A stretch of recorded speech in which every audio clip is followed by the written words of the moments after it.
Hello everyone, let's know about uniform civil code today. But ये आज news में क्यों है?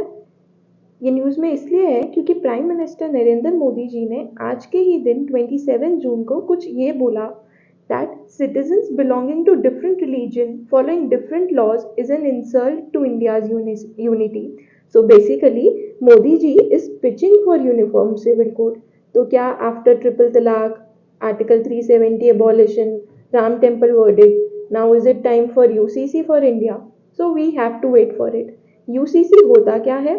It is a common set of laws governing personal matters such as marriage, divorce, inheritance, succession, irrespective of religion.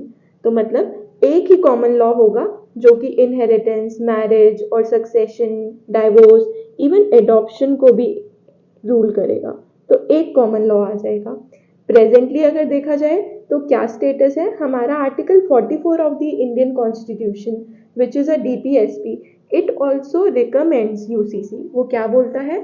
State shall endeavour to secure UCC for citizen throughout India. और अभी हमारे पास क्या है? Different personal laws हैं।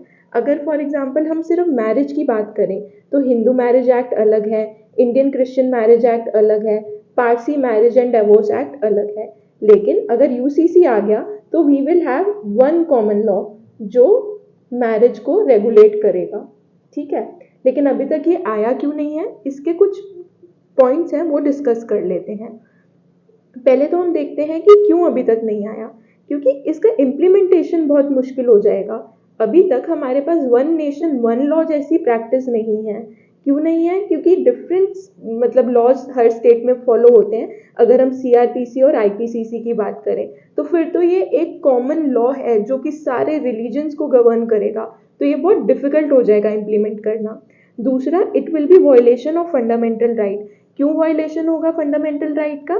क्योंकि fundamental right हमें right देता है to practice the religion of our choice, but UCC से ये शायद से वायलेट हो सकता है।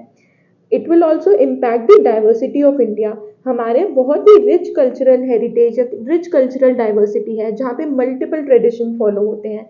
अगर यूसीसी आ गया तो ऐसा कहा जा रहा है कि it will threaten the rich cultural diversity of India. चौथा पॉइंट है कि it will have social and political tensions. आपको पता है कि इतने सारी रिलीजियस कम्युनिटीज के बीच में कंसेंसस बिल्ड करने में बहुत टाइम लग जाएगा और तब तक बहुत ही ज़्यादा सोशल और पॉलिटिकल टेंशंस रहेंगी। तो ये तो कुछ अगेंस्ट में पॉइंट हो गए। लेकिन अगर यूसीसी आ जाता है तो क्या बेनिफिट्स होंगे? We will be promoting integration through it. Integration कैसे? एक कॉमन प्लेटफॉर्म हो जाएगा, सबका कॉमन इनहेरिटेंस लॉ होगा। ऐसा नहीं है कि मुस्लिम्स का अलग है, सिख्स का अलग है, पारसी का अलग है, हिंदूज का अलग है। एक कॉमन प्लेटफॉर्म हो जाएगा जहाँ पे सब लॉज सेम होंगे। इक्वालिटी एंड जस्टिस प्रमोट करेगा। Status of all will be equal regardless of their religion, कि कोई भी किसी भी रिलीजन का है लेकिन they will have equality and justice. It will also promote secularism because separate personal laws हो जाएंगे फ्रॉम रिलीजियस प्रैक्टिस। तो पर्सनल लॉज और रिलीजियस प्रैक्टिस दो अलग अलग चीज़ें हो जाएंगी। और चौथा हमने पीछे भी देखा था कि it will help in implementation of DPSP. अभी रिसेंटली क्या चीज़ है, लॉ कमीशन के बारे में हम थोड़ा सा देखते हैं कि लॉ कमीशन ने पिछली वाली लॉ कमीशन 21 जो थी उसने क्या कहा और अभी प्रेजेंट क्या चल रहा है।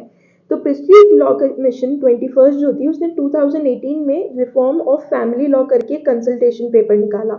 उसने बोला कि UCC was neither necessary not desirable at this stage. तो ये तो पुरानी बात हो गई। अब 22nd लॉ कमीशन क्या कह रही है? It is saying that we need to look at UCC afresh. सब स्टेक होल्डर्स के व्यूज लो। और उसने ये स्टेक होल्डर्स के व्यूज और यूसीसी को दोबारा से देखने को क्यों बोला? On the reference by the ministry of law and justice. लेकिन प्रॉब्लम क्या है इसमें? It is being opposed by the religious groups and the secular parties.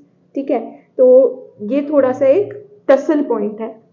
अच्छा, आप मुझे कमेंट सेक्शन में बताओ कि फर्स्ट लॉ कमीशन कब फॉर्म हुई थी, या फिर was like tell this statement कि इज इट ट्रू और फॉल्स कि first law commission was found before India's independence. So is this statement true और फॉल्स? तो ये this you have to tell in the comment section.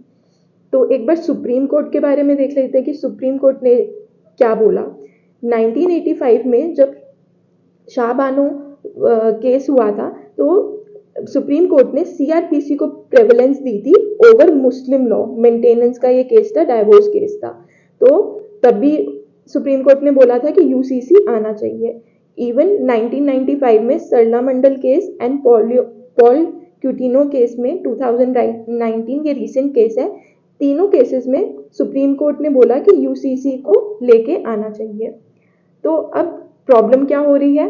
Problem यही है कि जहाँ पे पार्टीज, सेकुलर पार्टीज और रिलीजियस ग्रुप एक साथ अलाइन नहीं कर रहे। अगर हम बेस्ट प्रैक्टिस की बात देखें तो Goa is the only state in India that has UCC. तो इसका ये जो यूनिफॉर्म सिविल कोड है ये ब्रिटिश टाइम से चला आ रहा है।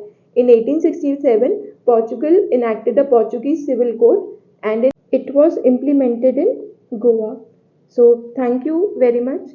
अगर कुछ डाउट हो तो आप प्लीज़ कमेंट सेक्शन में पूछ सकते हैं।